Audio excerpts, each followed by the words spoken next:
আরও আধা ঘন্টা আগে যদি যেতে গুড মর্নিং বন্ধুরা, সবাই কেমন আছো? আশা করছি সবাই খুব ভালো আছো, সুস্থ আছো। আমার নিউ ব্লগে তোমাদের সবাইকে ওয়েলকাম জানাচ্ছি। এখন ঘড়িতে সময় হচ্ছে সকাল 8:54, আর আজকে ঘুম থেকে উঠেছি 8:45টার সময়। ঘুম থেকে উঠেই ফ্রেশ হয়ে বরকে আগে চা বানিয়ে দিয়েছি, ও চা খেয়েই চলে গেছে কাজে। আজকে আর বাজারঘাট নেই, যেহেতু কালকে এঁচোড় আর পাবদা মাছ এনেছিল। এঁচোড়টা করেছিলাম, পাবদা মাছটা করা হয়নি, তো ওটাই আজকে করব ভাবছি।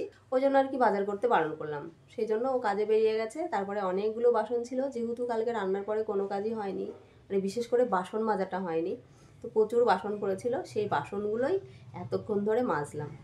1 ঘন্টা লেগে গেল বাসন মাজতে। বাসন মেজে উঠে গা হাত পা ধুয়ে এই যে তোমাদের সাথে কথা বলতে বসে গেছি। আর সোনার আজকে টিউশন ছিল, ও আজকে টিউশনে যায়নি, ও বাড়িতেই রয়েছে। ও ফ্রেশ ট্রেশ হয়ে পড়তে বসেছে ওই ঘরে। আজকে বলছে স্কুলেও যাবে না, আজকে সকালবেলায় টিউশন ছিল। ও বলেছিল, মানে গতকাল রাতে ও আমাকে বলে ঘুমিয়েছে যে তুমি আমাকে 5টার সময় ডেকে দেবে। 5:45 অ্যালার্ম দিয়ে রাখি, 5টার সময় উঠে কি করবে, 6টার সময় পড়া। ওকে 5:45টার সময় ডাকা হলো, বললাম যে মানে যা টিউশনে চলে যা, মানে চোখের থেকে ঘুম ছাড়ছে না। বলছে না যাবো না আজকে, কালকে যাব, তাই বলছে। দিয়ে আবার ঘুমিয়ে গেল, টিউশনের গেল না। আজকে স্কুলেও যাচ্ছে না। এবারে চাটা গরম করব, গরম করে মা মেয়েতে খাবো। যা এবারে চাটা গরম করব, চা গরম করে মা মেয়েদের খাবো, দিয়ে রান্না বসিয়ে দেবো। রান্না বলতে আজকে ওই তো বললাম যে পাবদা মাছ করব, আর কিছু করবো না। হয়তো যদি একটুখানি পাঁপড় ভাজি তো ভাজবো, যেটা আমার ফেভারিট। পাঁপড় ভাজাটা হয়তো খাবো। অনেকদিন পরে আজকে, মানে কালকে রাতে একটুখানি ছোলা ভিজিয়ে রেখেছি, ওটা খাবো। আর ডিম সেদ্ধ অনেক কটা দিন হয়ে গেছে খাওয়া হয় না, ফ্রিজের মধ্যে রয়েছে। তো ওই ডিম দুটো সেদ্ধ করবো। ভাই কাকে কি উৎপাত, এখানে ডিম দেখেছে, বিস্কুট দেখেছে। আমাদের বিস্কুটটা শেষ হয়ে গেছে, দুদিন থেকে বলছি বিস্কুট নিয়ে আসো, কালকে মনে করে দিলাম যে বিস্কুট নিয়ে আসো, আনেনি তাও। দিয়ে এই দেখো মেয়েকে বললাম দুটো বিস্কুট নিয়ে আসতে, দুটো বিস্কুট নিয়ে এসেছে। এই বাটার বিস্কুটটা মানে ছোটোর থেকেই সোনা খেতে ভালোবাসে, এইটাই খেত। প্রায় 7-8 বছর পর্যন্ত কিন্তু এই বিস্কুটটাই আমরা খেয়েছি। তারপরে মেরি বিস্কুট আনা ধরেছি। এই বিস্কুটটা ভালো লাগে, কিন্তু কি বলো তো, মিষ্টি, খুব মিষ্টি, আমারও ফেভারিট। বাট তারপর থেকে ছেড়ে দিয়েছি, যে এত মিষ্টি বিস্কুট খাই। সবসময়ই খেতাম, চা দিয়েও খেতাম, আবার কোনো সময় মন চাইলেও ওই বিস্কুট খেতাম। কিন্তু মেরি বিস্কুট আনার পরে কি হয়েছে বলো তো, ওই শুধুমাত্র চা দিয়েই খাওয়া হয়, পরে আর খাওয়া হয় না। এটাই হচ্ছে ব্যাপার। আর ডিম তো অনেকদিন ফ্রিজে রয়েছে, প্রত্যেক দিন বক বক করছে, হ্যাঁ ফ্রিজে এতদিন ডিম থাকে নাকি। কি বলো তো, ফ্রিজে কোনো জিনিসই না বেশি দিন থাকে না, মানে বেশি দিন থাকে না বললে ভুল হবে, থাকে, বাট বেশি দিন রেখে খাওয়া উচিত নয়। আমিও খাই না, আমি তো কোনো সবজি টবজি কিছুই রাখি না, জাস্ট শুধু লঙ্কাটা রেখে দিই আর জল, তাছাড়া অন্য কিছু রাখি না বললেই চলে। তো ডিমগুলো রয়েছে, এখন তো গরমের ভাব পড়ে গেছে, আর যেহেতু আমরা ওপরে থাকি, প্রচণ্ড তাপ, প্রচণ্ড তাপ। আর এত রোদের তাপ, রোদে তো যাওয়াই যায় না, মনে হয় গা মুখ পুড়ে যাচ্ছে, এতটাই রোদের তাপ। যাই হোক চলো, এই দেখো চা বানিয়ে রেখে দিয়েছি, চাটা খেয়ে নেব। ব্রাশ করা হয়ে গেছে, গা ধোয়াও হয়ে গেছে, চাটা খেয়ে তারপরে রান্না বসাবো। সকালবেলায় মা মেয়েতে আলু সেদ্ধ দিয়ে খেয়ে নেবো। আজকে ইচ্ছা করেছে আজকে একটু লঙ্কা পেঁয়াজ ঝাল ভাজবো, ভেজে আলুটা মাখাবো, মাখিয়ে আলু, মানে আলু সেদ্ধ আর ডিম দিয়ে খাবো, ইচ্ছা আছে সকালবেলাটা। আর দুপুরবেলাটা পাবদা মাছ খাবো, বুঝলে। এই তো হচ্ছে ব্যাপার। তো চলো সারাটা দিন তোমরা সাথে থাকো। কত আদা দিয়েছি দেখেছো আজকে। আমাদের এই ওভেনটা না ভালো জ্বলতেই চায় না, দেখো টুকুস টুকুস করে জ্বলে, কি যে রাগ ওঠে কি বলবো সময় সময়।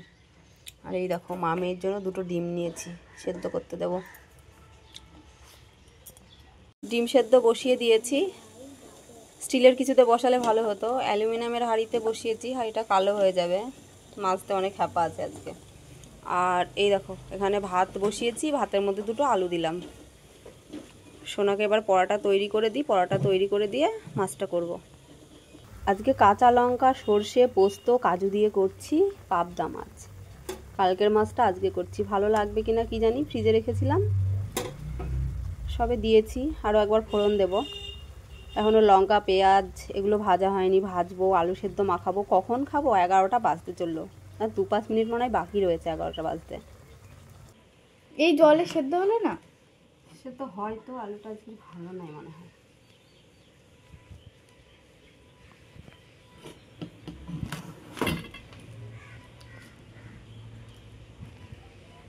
রান্না বান্না সেরে খাওয়া দাওয়া করেই শুয়ে পড়েছিলাম। কটা বাজে দেখবে? এই দেখো 1:18 বাজে। ভাবছি বর আসবে, ওকে দুটো খেতে দেবো, খেতে দিয়ে তারপরে কাজগুলো সারবো। বিছানাও এই দেখো পড়ে রয়েছে, কিন্তু আমার বর এখনো আসেনি। ফোন করলাম, বলছে আসছি, কিন্তু না, এখনো এসে পৌঁছায়নি। মেয়ের স্নান হয়ে গেছে, স্নান টান করে এই দেখো বিছানার উপরে কি করছে, ঘরটা গোছাতে হবে একটু। এই তুই নেল পালিশ গুলো এখানে রেখেছিস কেন? এইভাবে রেখেছিস কেন? হেভি লাগবে। বাসন পড়ে রয়েছে, কত কাজ যে পড়ে রয়েছে গো। আর যে কি রোদ, কি বলবো, ব্যাপক রোদ। আমি চুলের যত্ন করি এখন থেকে।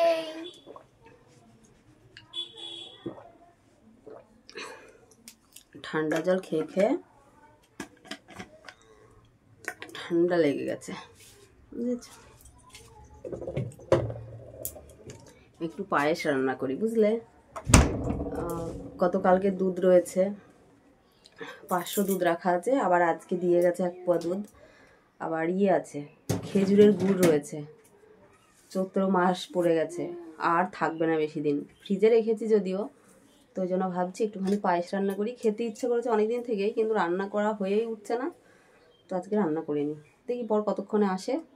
ওই মানে পায়েসটা বসিয়ে দিয়ে আমি বিছানাটা ঝটপট গুছিয়ে নিই। কী বলো তো, শুয়েছিলাম তো অনেকটা সময়, এখন একটু হাঁটতে সমস্যা হবে, মানে 10-15 মিনিট তো হাঁটতে সমস্যা হবে। হাঁটতে গেলেই লাগছে, মানে কি বলবো, কি যে খ্যাচ করে লাগছে, পা ফেলতে পারছি না, তো একটু প্রবলেম হবে। আবার কাজ করতে করতে তখন ঠিক হবে। কাজ করার পরে তখন আবার সেই যন্ত্রণা শুরু হয়ে যাবে, এরকমই হয়। রোদ দেখেই ভয় লাগছে, কি করে যে কি করবো আমি। ভয় লাগালাগি বলতে ছাদটা ছাড় দেওয়া, তাছাড়া তো ঘরেই সব কাজ না। বাসন মাজবো বেশি নেই, বিছানা তুলবো, ঘর ঝাড় দেবো, ঘর মুছবো। আলসেমি লাগছে, মনে হচ্ছে না কাজগুলো সারি, কিন্তু এইভাবে ফেলে রাখতেও ভালো লাগছে না। কাজগুলো তো করতেই হবে, তাই না বলো? তো যাই হোক, চলো দেখি কাজগুলো টুকটাক করে সারতে থাকি। বরের জন্য ওয়েট করে করে বর খেতে এলো 1:45 সময়। বরকে খেতে দেওয়া হয়ে গেছে, ও খেয়ে আবার চলে গেছে কাজে। আর আমার পায়েস রান্নাও হয়ে গেছে, পায়েসটা রান্না করে মিক্সিটের মধ্যে রেখে দিয়েছি। মেয়ে একটু গরম গরম খেলো, আমার খাওয়া হয়নি, স্নান টান করে তারপরে খাবো। তারপরে জামা কাপড়গুলো তুললাম, তুলে ওই ঘরটাকে গুছিয়ে নিলাম। তারপরে এলাম এই যে বিছানাটা গোছাতে। বিছানাটা গুছিয়ে নেব, গুছিয়ে নিয়ে ঘরটা ঝাড় দিয়ে মুছে তারপরে স্নান করে উঠবো। এখনও কাজগুলো সেরে উঠতে অনেকটাই সময় লেগে যাবে, কেননা আগের মতো ঝটপট করে আর কাজ করতে পারি না, কাজ করতে আমার অনেক সময় লাগে। দেখো কারেন্টটাও পালিয়ে গেল। যাই হোক, কাজগুলো সেরে স্নান করে নিই, স্নান টান করে দেখা হচ্ছে। স্নান করে উঠলাম, দুটো ভাত খাবো, আমার মেয়ের পাত্তাই নেই। যখন আমি ঘর মুছছিলাম তখন গেছে, আমি বলেছি তাড়াতাড়ি চলে আসবি, দেখো এখনও আসছে না।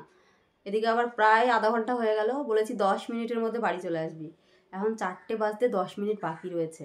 আর আমি যখন বিছানা গোছাচ্ছিলাম তখন কারেন্ট গেছিলো, যেই ক্যামেরাটা অন করলাম এখন কারেন্ট এলো। কি গরম জলে যে আমি স্নান করলাম, কি বলবো, এত গরম জল, গা মুখ পুড়ে যাচ্ছিল। কিন্তু কি করব, কারেন্ট নেই, আর ট্যাঙ্কের জলও প্রায় শেষ হয়ে এসেছে, গরম তো হবেই। সেই ফুটন্ত গরম জলে স্নান করলাম আজকে, গা মুখ সব ঝলসে যাবে।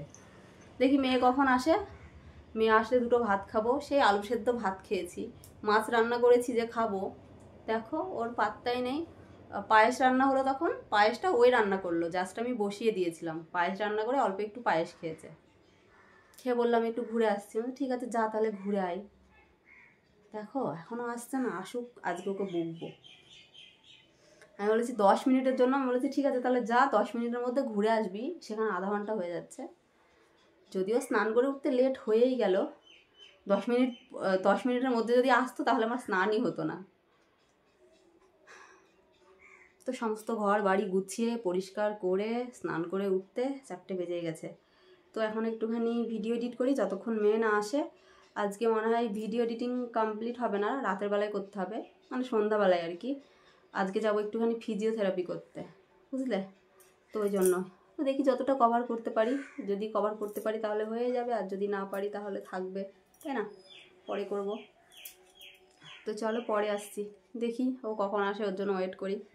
এখন বৈকাল 5:22 বাজে। এখন আমি যাচ্ছি ফিজিওথেরাপি করতে। আরও আধা ঘন্টা আগে যদি যেতে পারতাম সবচেয়ে ভালো হতো, কেননা সোনাকে 6টার সময় পড়াতে আসবে, তার আগেই বাড়ি চলে আসতাম। কিন্তু মনে হয় না আমি 6টার মধ্যে বাড়ি আসতে পারবো। আস্তে আস্তে সেই 6:30 6:45 বেজেই যাবে। কিছু করার নেই, যেতে তো হবেই, তাই না? তো চলো যাই।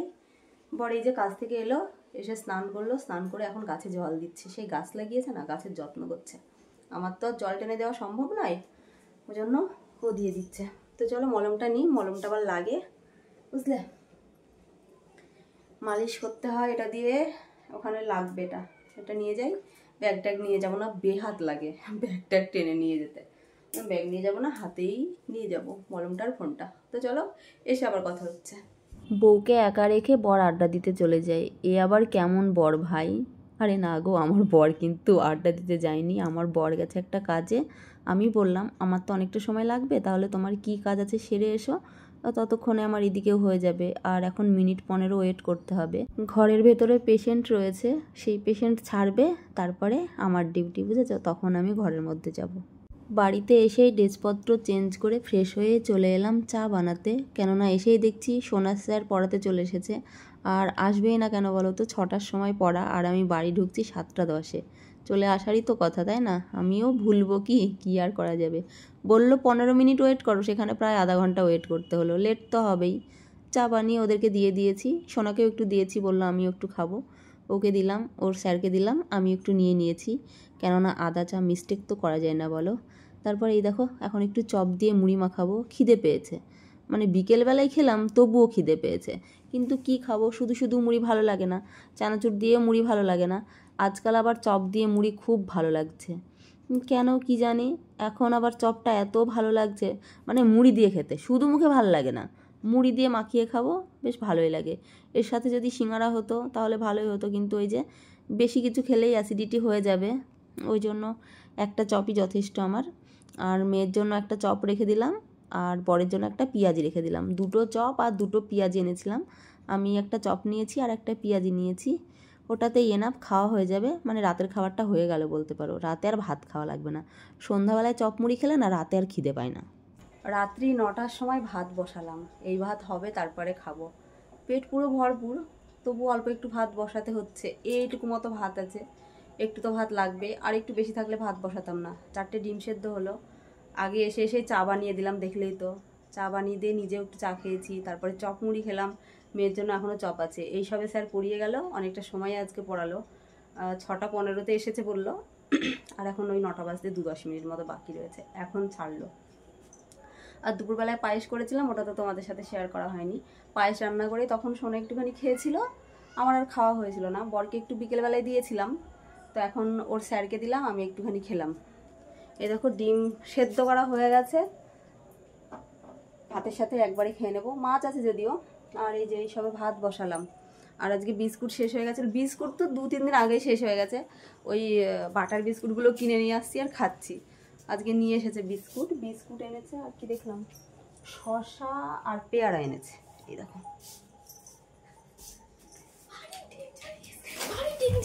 শসা এনেছে, এই দেখো শসা পেয়ারা ফ্রিজে রাখমানি। আর এই হচ্ছে বিস্কিট, দেখো বিস্কিট এনেছে, এগুলো ঢালতে হবে, কাল সকালেই ঢালবো। এখন ভাতটা রান্না করে খেয়েই শুয়ে পড়বো, ঘুম নেই চোখে, তবুও বলছি শুয়ে পড়বো। দেখি একটা মুভি চালাই। তার আগে বোন ফোন করেছিল, দেখি বোন কি বলছে। আরে দেখো চপটা রয়েছে, যেদিন চপ রাখি না সেদিন বলবে খাবো খাবো, আর আজকে রেখে দিয়েছি, একটা পেঁয়াজি আছে একটা চপ আছে, খাচ্ছে না, কিছু বলার নেই। তো যাই হোক চলো রান্নাবান্না হয়ে যাক, পরে খাবো একটু। মানে ভাত রান্না হতে তো প্রায় আধা ঘন্টা সময় লাগবে, একটু থামবে তারপরে খাবো 10টার সময়। তোমাদের বলেছিলাম না 10টার সময় খাবো, এখন 10টা 10 বাজে। আর এই দেখো খেতে বসে গেছি। বরের তো প্রচুর খিদে পেয়েছে, কেননা ও সেই দুপুরবেলায় খেয়েছে, আর আমরা তো বিকেলে খেলাম। আবার আমি চপ মুড়ি খেলাম, মেয়ে খাইনি অবশ্য, মেয়ে শুধু চা বিস্কিট খেয়েছে। আমি চা বিস্কিট খেয়েছি, মুড়ি খেয়েছি, ওই জন্য অতটাও খিদে নেই। এই দেখো অল্প একটু ভাত নিয়েছি, আর একটা ডিম সেদ্ধ নিয়েছি। খাবার বেড়ে নিয়েছি ঠিকই, কিন্তু খেতে পারবো না এটা আমি শিওর। মানে বরকে দেখানোর জন্য বেড়ে নিয়েছি, কেননা বক বক শুরু করে দেবে তো, আর কোনো দিন আমাকে চপ কিনে দেবে না। চপ মুড়ি খেয়েছি, ওই জন্যই খাবারটা খেতে পারছি না। আবার যদি আগে শশা খেতাম তাহলে ঠিক হতো, মানে হজম হয়ে যেত, তাহলে খেতে পারতাম। কিন্তু আমি শশাটা খাচ্ছি ভাত খাওয়ার পরে, মানে রাতের বেলায় আমার সেই খিদে পাবে। কি বুদ্ধি মায়েরই, আমার এই বুদ্ধির তারিফ করতে হয় বলো তোমরা। মানে ভয়ে ভয়ে খায়, রাতের বেলায় যদি কোনো প্রবলেম না হয় সেই জন্যই আর কি শশাটা খেয়ে শুই। ডিম খেয়েছি না, ওই জন্য ভয়। দুধ আর ডিম খেলে আমার খুব ভয় লাগে গ্যাস হয়ে যাবে, আর গ্যাস হলে না প্রচণ্ড ছটফট করে শরীরের মধ্যে, এসি চললেও গরম লাগে। ওই জন্য আর কি শশাটা খেয়ে নিচ্ছি যাতে তাড়াতাড়ি হজমটা হয়ে যায়। তো যাই হোক, আজকের ব্লগটি তোমাদের কেমন লাগলো জানিও। আজকের মতো টাটা বন্ধুরা, সবাই ভালো থেকো, সুস্থ থেকো। আবার আগামীকাল নতুন কোনো ব্লগে দেখা হবে। টাটা, গুড নাইট সবাইকে।